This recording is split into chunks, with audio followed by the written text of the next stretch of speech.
Olá! Hoje falaremos sobre Mary Shelley. Embarque nesse vídeo em mais um Você Conhece. Mary Shelley nasceu em 30 de agosto de 1797, em Somerstown, Londres, sendo a segunda filha da filósofa feminista Mary Wollstonecraft e a primeira filha do filósofo e escritor William Godwin. Infelizmente, sua mãe faleceu 10 dias após o nascimento de Mary, deixando Godwin como único cuidador da criança e de sua meia-irmã, Fanny Inley. A infância de Mary foi marcada por dificuldades financeiras e familiares, mas também por um ambiente intelectual estimulante. Seu pai era um pensador influente da época e sua casa era frequentada por muitos escritores e artistas importantes. Apesar de sua educação informal, Mary teve a oportunidade de estudar literatura, história, filosofia e outros assuntos, graças ao incentivo de seu pai e a uma rede de tutores. Essa educação autodidata, aliada à sua imaginação fértil e sua curiosidade pela ciência, influenciou muito sua escrita ao longo de sua vida. A governanta enfermeira de Godwin, Louisa Jones, relatou que a infância de Mary foi feliz, mas a relação com sua madrasta, Mary Jane Clairmont, não era boa. A família enfrentou dificuldades financeiras, com a falência dos negócios de Godwin em 1809, mas foi salva da prisão dos devedores graças ao apoio de amigos e seguidores. Apesar de ter recebido pouca educação formal, Mary Godwin teve a sorte de ser tutorada por seu pai em vários assuntos e participar de viagens educacionais com suas irmãs. Além disso, ela tinha acesso à biblioteca de seu pai e muitos intelectuais que o visitavam, incluindo Samuel Taylor Coleridge e Aaron Burr. Embora o pai de Mary não tenha educado as meninas de acordo com a filosofia de Wollstonecraft, Mary Godwin recebeu uma educação incomum e avançada para uma garota da época. Ela teve uma educadora e um tutor, e leu vários livros infantis de seu pai sobre a história de Roma e Grécia em manuscrito. Ela frequentou um colégio interno por 6 meses em 1811, e seu pai a descreveu aos 15 anos como uma mente ativa e brilhante, com um forte desejo de conhecimento e perseverança em tudo o que fazia. Em junho de 1812, seu pai a enviou para ficar com William Baxter, um dissidente radical perto de Dundee, na Escócia. Seu pai estava ansioso para ver o que ela poderia trazer de volta como uma filósofa ou até mesmo uma cínica. Especula-se que Mary possa ter sido enviada para cuidar de sua saúde, retirá-la dos negócios ou introduzi-la na política radical. Mary adorou os espaçosos arredores da casa de Baxter e a companhia de suas 4 filhas e retornou para o norte em 1813, onde passou os próximos 10 meses. Ela escreveu em lugares ao ar livre, como sob árvores nos campos ou em montanhas descampadas, onde suas composições verdadeiras e voos de imaginação nasceram e floresceram. Pode-se inferir que Mary Godwin venha ter conhecido Percy Bysshe Shelley pela primeira vez entre suas 2 estadas na Escócia. Percy estava se afastando de sua esposa na época e visitando regularmente Godwin, o que levou a um encontro entre Mary e Percy no mausoléu de sua mãe, Mary Wollstonecraft, na Igreja Velha de São Pancras. Eles se apaixonaram, mas o pai de Mary desaprovava o relacionamento e tentou impedi-los. Além disso, Mary descobriu que os Shelleys tinham muitas dívidas. Ela viu Percy como uma encarnação das ideias liberais e reformistas de seus pais, especialmente em relação ao casamento, que Godwin via como um monopólio repressivo. Em julho de 1814, depois de convencer a madrasta de Mary de que não desejavam retornar, o casal secretamente fugiu para a França com a meia-irmã de Mary, Claire Clairmont, mas deixou a esposa grávida de Percy para trás. O trio viajou pela França até a Suíça, mas a falta de dinheiro os obrigou a voltar. Mary Godwin foi confrontada com inúmeras complicações ao retornar à Inglaterra, muitas das quais não previu, incluindo sua gravidez antes ou durante a viagem e a recusa de seu pai em ajudá-la, deixando ela e Percy sem dinheiro. O casal e Claire Clairmont foram morar em Somerstown, e mais tarde, em Nelson Square, onde continuaram com seu intenso programa de leitura e escrita, recebendo a visita de amigos de Percy Shelley, como Thomas Jefferson Hogg e Thomas Love Peacock. Percy, às vezes, deixava a casa por curtos períodos para enganar seus credores, deixando Mary sozinha e grávida, lidando com a alegria de Percy com o nascimento de seu filho com Harriet Shelley e as constantes saídas de Claire. Mary foi consolada pelas visitas de Hogg, a quem inicialmente não gostava, mas logo se tornou uma amiga íntima. Percy, que acreditava no amor livre, acabou por sugerir que Mary e Hogg se tornassem amantes. Ela não se aventurou mais longe do que flertar com ele, já que amava somente Percy. Em 22 de fevereiro de 1815, ela deu à luz prematuramente uma menina com pouca esperança de sobreviver, e a criança viveu apenas alguns dias. Depois da perda de seu primeiro bebê, Mary Godwin caiu em uma profunda depressão e passou a ter visões do bebê que havia perdido. No entanto, ela engravidou novamente e se recuperou durante o verão, após a melhora financeira de Percy Shelley com a morte de seu avô, Sir Bysshe Shelley. O casal passou as férias em Torquay e depois alugou um chalé em Bishopsgate, próximo ao Windsor Great Park. Embora pouco se saiba sobre esse período de sua vida, sabe-se que em Bishopsgate, Percy escreveu seu poema Alastor, e em 24 de janeiro de 1816, Mary deu à luz um segundo filho, que foi nomeado William em homenagem a seu pai e apelidado de Will Mosey. Em seu romance The Last Man, Mary imaginou Windsor como um jardim do Éden. Em maio de 1816, ficou conhecido como o Ano Sem Verão. Este período foi marcado por uma série de eventos notáveis, incluindo a erupção do grande vulcão Tambora, que causou um inverno vulcânico global que resultou em colheitas fracas e fome em muitas partes do mundo. Mary Godwin, Percy Shelley e seu filho viajaram para Genebra com Claire Clairmont, onde planejavam passar o verão com o poeta Lord Byron, cujo caso recente com Claire a tinha deixado grávida. O grupo chegou em Genebra em 14 de maio de 1816, onde Mary passou a se chamar de Sra. Shelley. Byron se juntou a eles em 25 de maio com seu jovem médico, John William Polidori, esse que ficou conhecido por ser o homem que criou a primeira história de vampiro, e alugou a vila de Odati, perto do lago de Genebra na vila de Cologne. Percy Shelley alugou uma pequena construção chamada Maison Chapuz, próximo à margem do rio. Passaram seu tempo escrevendo, com passeios de barco no lago, e conversando até tarde da noite.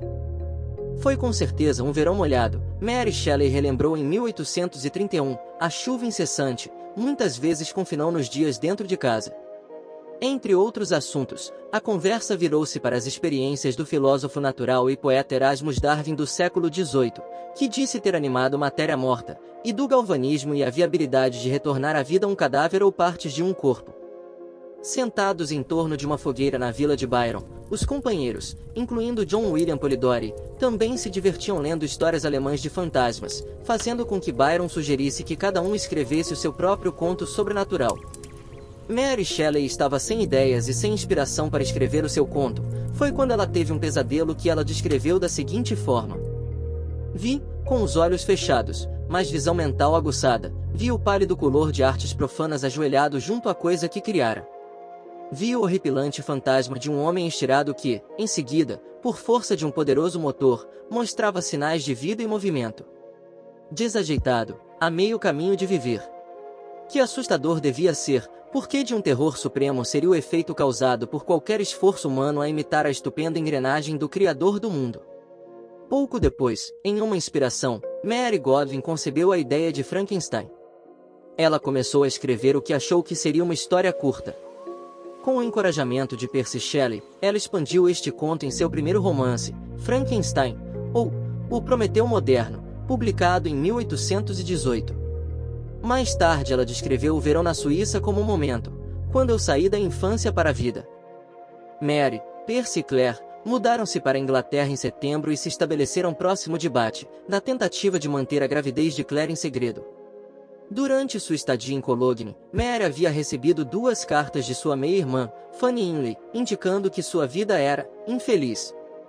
Em 9 de outubro, Fanny enviou uma carta alarmante de Bristol, o que levou Percy a sair em sua busca, mas sem sucesso. Na manhã seguinte, Fanny foi encontrada morta em um quarto em Swansea, juntamente com uma carta de despedida e uma garrafa de láudano. Em 10 de dezembro, a esposa de Percy, Harriet, foi encontrada afogada no Lago Serpentine, em Londres. Ambos os casos foram encobertos, e a família de Harriet dificultou os esforços de Percy, mas foi apoiado por Mary, para obter a custódia de seus filhos. Aconselhado por seus advogados, Percy decidiu se casar com Mary para melhorar sua posição no caso. Assim, em 30 de dezembro de 1816, eles se casaram na igreja de St. Mildred, em Londres, com a presença de Sr. e Sra. Godwin. O casamento acabou com a rusga na família. No dia 13 de janeiro, Claire Clairmont deu à luz uma menina, inicialmente chamada Alba, mas que mais tarde seria chamada de Allegra. Em março daquele ano, o Tribunal de Chancelaria considerou Percy Shelley moralmente incapaz de assumir a custódia de seus filhos e os entregou à guarda de um clérigo. Nesse mesmo mês, os Shelley se mudaram com Claire e Alba para Albion House em Marlow, um prédio grande e úmido localizado às margens do rio Tâmisa. Lá, Mary Shelley deu à luz seu terceiro filho, Clara, em 2 de setembro. Em Marlow, eles receberam em sua casa seus novos amigos Marianne e Lady Hunt, trabalhando arduamente em seus escritos e frequentemente envolvidos em discussões políticas. No início do verão de 1817, Mary Shelley finalizou Frankenstein, que foi publicado anonimamente em janeiro de 1818.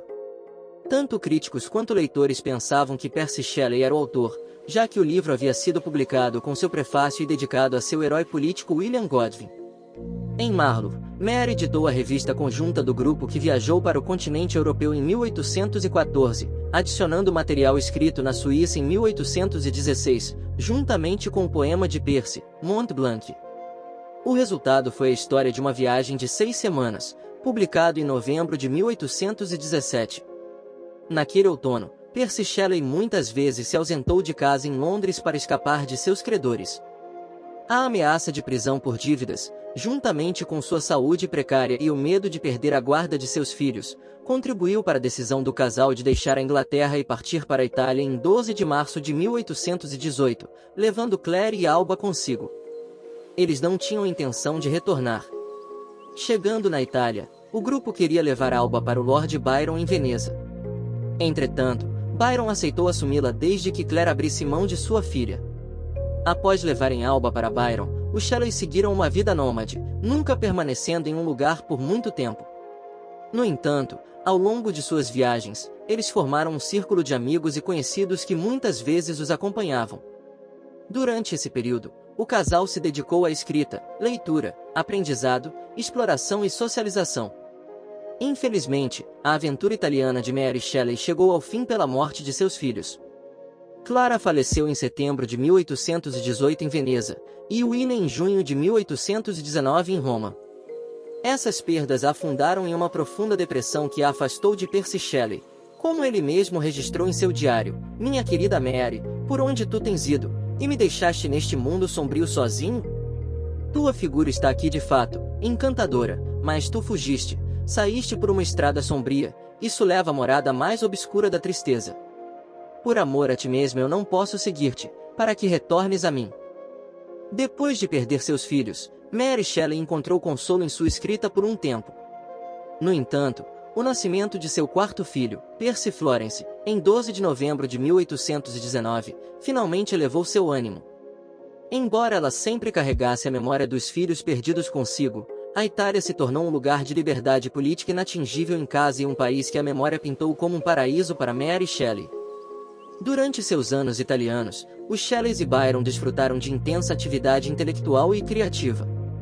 Enquanto Percy compôs uma série de poemas importantes, Mary escreveu vários trabalhos, incluindo o romance autobiográfico Matilda, o romance histórico Valperga e as peças Proserpine e Midas.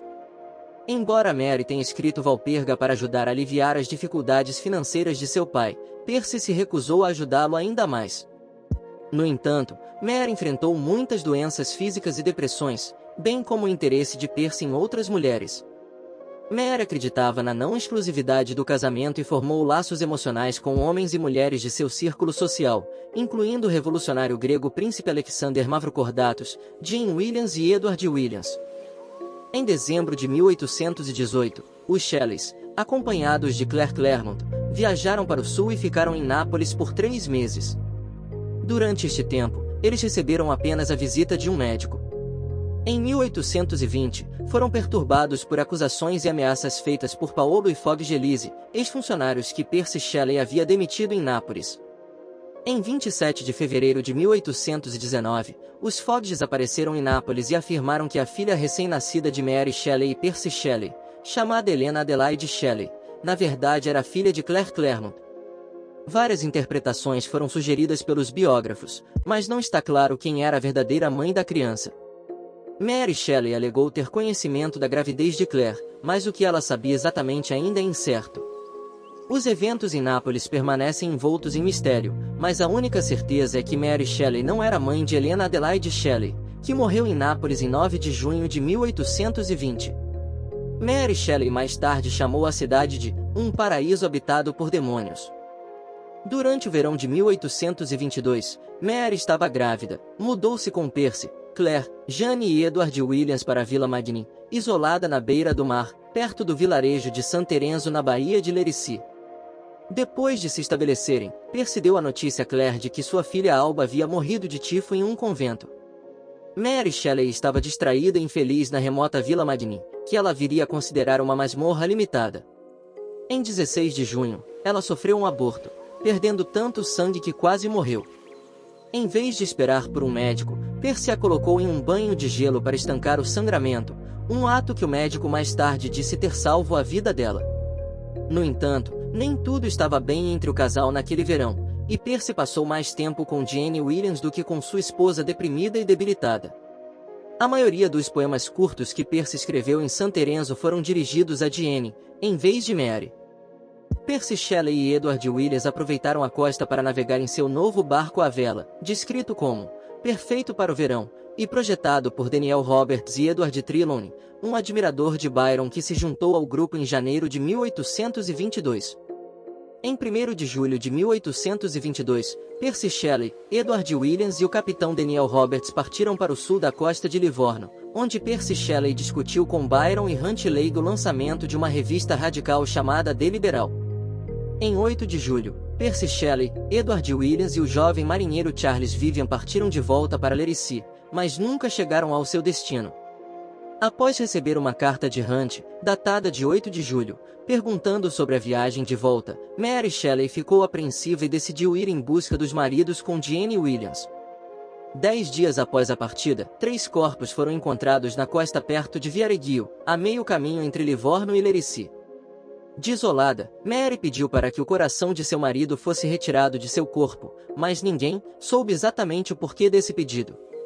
Somente anos depois após a morte de Mary Shelley, o coração foi encontrado por seu filho Florence, em uma gaveta de quarto onde o coração ficou guardado por 30 anos.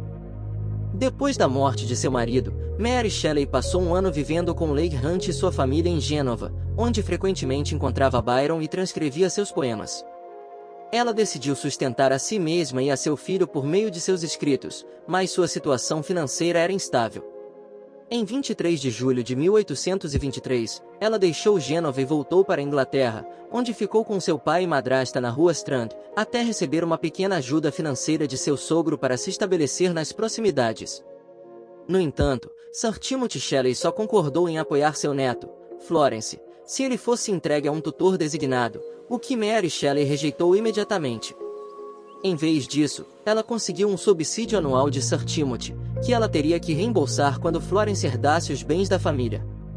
Mas Sir Timothy nunca a conheceu pessoalmente e se comunicava apenas através de advogados. Mary Shelley continuou trabalhando na edição dos poemas de seu marido, entre outros projetos literários, mas a preocupação com seu filho limitava suas opções. Sir Timothy ameaçou suspender o subsídio se qualquer biografia do poeta fosse publicada. Em 1826, Florence tornou-se o herdeiro legal da propriedade Shelley após a morte de Charles Shelley, filho de Percy e Harriet Shelley.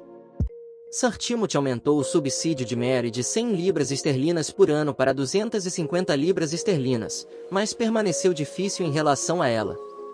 Embora Mary Shelley gostasse do círculo social de William Godwin, a pobreza a impediu de socializar tanto quanto desejava. Ela também se sentia excluída por aqueles que, como Sir Timothy, ainda desaprovavam seu relacionamento com Percy Bysshe Shelley. No verão de 1824, Mary Shelley se mudou para o norte de Londres, para ficar mais próxima de Jane Williams. Segundo seu biógrafo, Muriel Spark, pode ser que Mary tenha se apaixonado por ela. No entanto, Jane ficou desiludida depois que uma fofoca circulou, dizendo que Percy preferia Jane do que Mary por causa da inadequação como esposa. Enquanto trabalhava em seu romance, The Last Man de 1826, Mary ajudou uma série de amigos que escreviam memórias de Byron e Percy Shelley, o que foi o começo de sua tentativa de imortalizar seu marido. Ela também conheceu o ator norte-americano John Howard Payne e o escritor norte-americano Washington Irving, que a intrigou. Payne se apaixonou por ela e, em 1826, pediu-a em casamento. Ela recusou, dizendo que depois de ter sido casada com um gênio, ela só poderia se casar com outro. Paine aceitou a recusa. Mary Shelley continuou sua carreira como editora e escritora durante o período de 1827 a 1840. Ela escreveu os romances Perkin Warbeck, Lodore e Faulkner. Ela também contribuiu com 5 volumes da série Lives de autores espanhóis, italianos, portugueses, franceses e autores de Larder. Além disso, ela escreveu histórias para revistas femininas. Ela ainda estava ajudando seu pai e procurando editores para si e para ele. Em 1830, ela vendeu os direitos autorais para uma nova edição de Frankenstein por 60 libras esterlinas a Henry Richard Colburn Bentley para sua nova série de romances. Após a morte de seu pai em 1836, com 80 anos, Mary começou a organizar suas cartas e um livro de memórias para publicação, como ele havia pedido em seu testamento, mas após 2 anos de trabalho, ela abandonou o projeto. Durante esse período, ela também defendeu a poesia de Percy Shelley, promovendo sua publicação e citando-o em sua escrita. Em 1837, as obras de Percy eram amplamente conhecidas e cada vez mais admiradas. No verão de 1838, Edward Moxon, editor de Tennyson e genro de Charles Lamb, propôs a publicação das obras completas de Percy Shelley. Mary recebeu 500 libras esterlinas para editar as obras poéticas, mas Sir Timothy insistiu que a publicação não incluísse uma biografia. No entanto, Mary encontrou uma maneira de contar a história de vida de Percy. Ela incluiu extensas notas biográficas sobre os poemas. Mary Shelley continuou a tratar potenciais parceiros românticos com cautela. Em 1828, ela conheceu e flertou com o escritor francês, Prosper Mérimée, mas em sua única carta a ele pareceu recusar sua declaração de amor. Ela ficou encantada quando seu velho amigo da Itália, Edward Trelawney, voltou para a Inglaterra e brincou sobre o casamento em suas cartas. No entanto, a amizade mudou depois que ela recusou cooperar com sua proposta de biografia de Percy Shelley, e ele reagiu com irritação à sua omissão da seção ateísta Queen Mab nos poemas de Percy. Referências indiretas em seus diários da década de 1830 até o início dos anos 1840 sugerem que Mary Shelley tinha sentimentos pelo político radical, Aubrey Beauclerk, que pode tê-la decepcionado por 2 vezes ao se casar com outras pessoas. Durante esses anos, a principal preocupação de Mary Shelley foi com o bem-estar de Florence. Ela respeitou o desejo de seu falecido marido de que o filho frequentasse escolas públicas, e com a ajuda relutante de Sir Timothy, ele foi educado em Harrow. Para evitar as taxas de alojamento, ela se mudou para lá, para que Florence pudesse estudar diariamente. Embora ele tenha sido admitido no Trinity College, em Cambridge, e se interessado por política e direito, ele não mostrou nenhum sinal dos talentos de seus pais. Ele se dedicou à sua mãe. Depois de sair da universidade em 1841, chegou a morar com ela. Mary Shelley e seu filho viajaram juntos para o continente em 1840 e 1842, o que ela documentou em seu livro, Caminhadas na Alemanha e na Itália em 1840, 1842 e 1843. Em 1844, Sir Timothy Shelley finalmente morreu aos 90 anos, caiu do caule como uma flor murcha, como Mary descreveu. Pela primeira vez, ela e seu filho eram financeiramente independentes, embora a propriedade fosse menos valiosa do que esperavam. No meio da década de 1840, Mary Shelley foi alvo de 3 chantagistas. Em 1845, um exilado político italiano chamado Gatteschi, que ela havia conhecido em Paris, ameaçou publicar cartas que ela havia enviado a ele. Um amigo de seu filho subornou um delegado de polícia para prender os documentos do italiano, incluindo as cartas, que foram então destruídas. Pouco depois, Mary comprou algumas cartas escritas por ela e Percy Shelley de um homem que se autodenominava Byron G., que se fazia passar pelo filho ilegítimo do falecido Lord Byron. Também em 1845, o primo de Percy, Thomas Medwin, se aproximou dela alegando ter escrito uma biografia prejudicial do primo. Ele disse que não a publicaria em troca de 250 libras esterlinas, mas Mary Shelley recusou. Em 1848, Florence casou-se com Jane Gibson St. John. O casamento foi um sucesso, e Mary e ela se conheceram. Mary viveu com seu filho e nora em Field Place, a casa ancestral dos Shelleys, em Londres, e os acompanhou em viagens ao exterior. Os últimos anos de Mary Shelley foram afetados por doenças. Desde 1839, ela sofria de dores de cabeça e ataques de paralisia em partes do corpo, o que às vezes a impedia de ler e escrever. Em fevereiro de 1851, em Chester Square, ela morreu aos 53 anos, com seu médico suspeitando de um tumor cerebral. Segundo Diane Shelley, ela queria ser enterrada com sua mãe e seu pai, mas Florence achou o cemitério de St. Pancras terrível, e preferiram enterrá-la na igreja de St. Peter, em Bournemouth. No primeiro aniversário de sua morte, os Shelleys abriram sua escrivaninha e encontraram mechas de cabelo de seus filhos falecidos, um caderno que ela compartilhava com Percy Bysshe Shelley, e uma cópia de seu poema Adonais, com uma página virada em um pedaço de seda contendo algumas de suas cinzas, e os restos de seu coração. Então, gostou dessas informações? Se gostou, deixe um like, compartilhe e não esqueça de se inscrever. Nos vemos no próximo Você Conhece!